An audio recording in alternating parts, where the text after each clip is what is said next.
El Sol de la Mañana presenta Balcón al Mundo. Balcón al Mundo con el periodista Pedro Sepsek. Buenos días, don Pedro. ¿Cómo está usted? Muy buen día, muy bien. Espero que ustedes también. Mirando algunos números impresionantes aquí en encuestas de estos últimos 2 días. ¿Qué dicen esos números? Y viendo...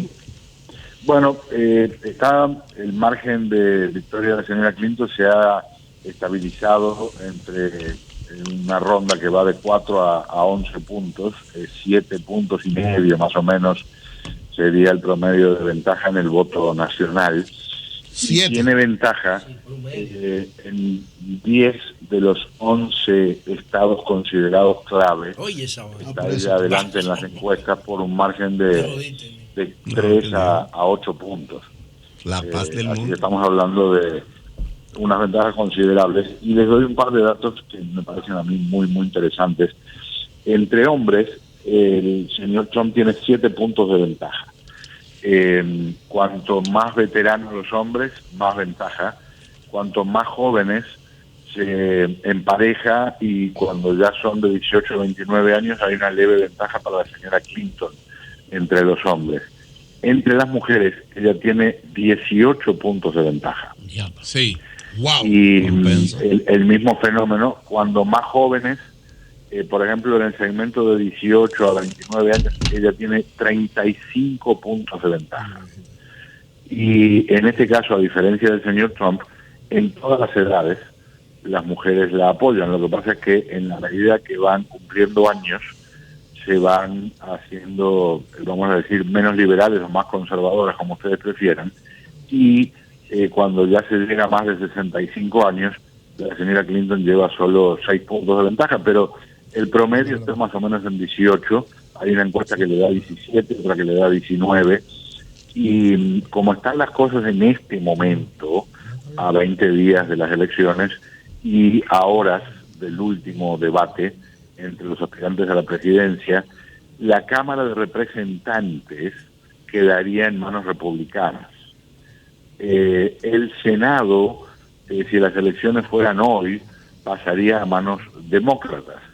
Y la presidencia la ganaría la señora Clinton con una ventaja que podría llegar a 100 votos electorales de los 538 que tiene el colegio electoral. Así que ese es un poco el paisaje electoral aquí hoy. Don Pedro, en algunos países, no conozco el escenario de Estados Unidos, los jóvenes se entusiasman, pero no siempre es un elector del momento. Que acude a las urnas. Muy cierto. ¿A eso usted Es muy cree que cierto. se debe el hecho de que los demócratas estén insistiendo en que hay que ir a votar y que inscribirse para votar? Sin duda, sin duda. Bueno, de los dos lados están en eso, pero acá hay un detalle del que se habla poco, y es que en términos de organización y en términos de capacidad de movilización, no estoy hablando de entusiasmo para la convocatoria, sino de la infraestructura. Estoy hablando de la capacidad para movilizar físicamente, para ir a buscar gente, para llevarla a los lugares de votar. Allí el Partido Demócrata le lleva una ventaja enorme al Partido Republicano. ¿Tiene más recursos? Primero porque la señora... no es tanto los recursos, porque si quisiera Donald Trump puede poner una cantidad enorme de dinero y eso sería un pequeño porcentaje de su fortuna, pero tiene muchos años de maquinaria muy bien aceitada y con una cantidad muy considerable de gente que tiene experiencia en el tema. La última vez que revisamos estos números, la campaña de Hillary Clinton nos dijo que tenía entre 700 y 800 personas full time en una cantidad de tareas que en muchos casos son, si se quiere, tediosas, aburridas, son administrativas. Sí. Y al mismo tiempo la campaña de Donald Trump tenía 70. Sí. Y Trump dijo en algún momento que la gente no había necesidad de estarla agitando que iban a ir a votar porque querían cambiar este país. Y eso no es así.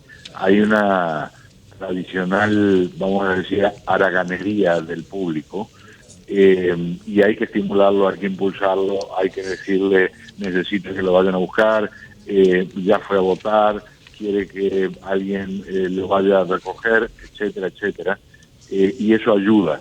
La mayoría va por su cuenta, pero eso que menciona usted es muy cierto en términos de las diferencias de edades. Por ejemplo, nosotros lo vemos en el programa de televisión que yo presento. Nosotros tenemos mucha audiencia mayor de 50 años y esa es una audiencia que a algunos anunciantes no les llama la atención en un año normal, pero en un año de elecciones estamos tapados de anuncios políticos porque son los que más van a votar. Sí. Pero la preocupación, como usted muy bien decía, es asegurarse que lo mismo ocurre con los más jóvenes. Sí, don Pedro, dos cosas. Sobre el debate de hoy, cuáles son las expectativas y además, don Pedro, esta medida que ha tomado el Ecuador con Julian Assange de limitarle su libertad de expresión por el temor de que pudiera liberar alguna información que altere el proceso. Ecuador lo dijo públicamente, sí. No hay ningún temor. Ecuador no quiere intervenir en las elecciones norteamericanas. Pero no es Ecuador. No, ellos lo dijeron públicamente por escrito. No. La internet y la infraestructura la paga Ecuador. ¿Y Ecuador dice que no quiere intervenir en un tema interno norteamericano? ¿Y de cuándo no son inversionistas? ¿Dónde fue que mataron a Reyes? ¿Dónde era que tenía un campamento de la FARC? ¿Dónde fue que lo mataron? Y Ecuador, y no hubo una crisis que se resolvió aquí. Perfecto, por eso. Perfecto. Pero entre Uribe y Correa. ¿Y qué era lo que le estaba haciendo? Fue Uribe que se metió a Ecuador a matar a Reyes. ¿Y qué era lo que le estaba haciendo cuando permitía que Reyes operara en Ecuador? No era interviniendo en Colombia. Entonces, ahora, don Pedro, la pregunta. Lo de la cuenta de RT que la cancelaron, cuentas bancarias en Reino Unido. Adelante, don Pedro. Bueno, varias cositas. Si quieren, empiezo por el lado de lo de Wikileaks, porque es lo que veo ha generado mayor aumento de la temperatura ahí. Espero que el aire acondicionado. Julian Assange es el Che Guevara del siglo XXI. Sí, pero tú estás apoyando ahora que le tapen la boca. Señor, ahora. Por favor, señor, por favor. Bueno, si Julian Assange es el Che Guevara del siglo XXI, habría que encauzarlo por múltiples asesinatos y fusilamientos. Así que ese es un territorio de otro tipo. Assange, por lo menos que se sepa, sangre en las manos no tiene. Puede ser que tenga algún otro tipo de ADN de alguien porque está acusado de algún abuso sexual. Y que es mentira, es una fábula de la CIA. Bueno, que no pueden con él. No ha ido a juicio todavía. Todo eso es mentira, es un complot. Muy poderosas de evidente. Sí. Pero bueno, yo no tengo esas dotes evidentes. Ahora, ¿qué tengo es información? Sí. Y la información lo que dice es muy simple.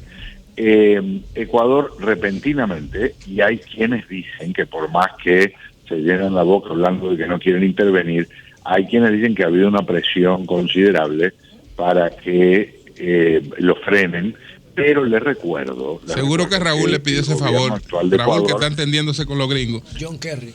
Y no, Raúl, el que influye en Correa es Raúl. Sí. Adelante. Raúl dijo que le convenía a Trump. Otra, que hay un largo historial, hay leyes que ha puesto el presidente de Ecuador para cercenar la libertad de expresión en su país.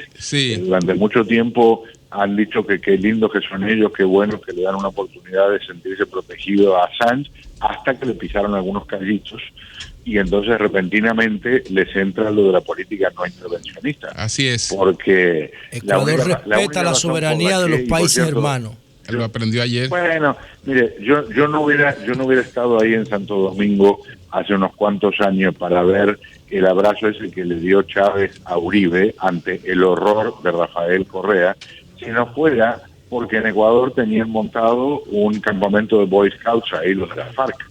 Es tan simple como eso. Bueno, pues, o sea, es una selva que nadie la controla. Allí a vista y paciencia del gobierno, incluyendo visitas de militares ecuatorianos a los narcoterroristas de la FARC, no hubiera existido esa necesidad de que en Santo Domingo se dedicara una parte de la cumbre a resolver un problema que en algún momento se pensó iba a llevar hasta a una guerra.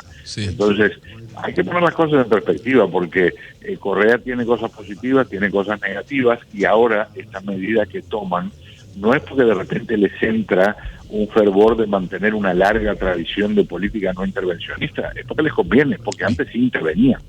Bueno, pues muchas gracias, don Pedro. Un abrazo. El Sol de la Mañana presentó Balcón al Mundo.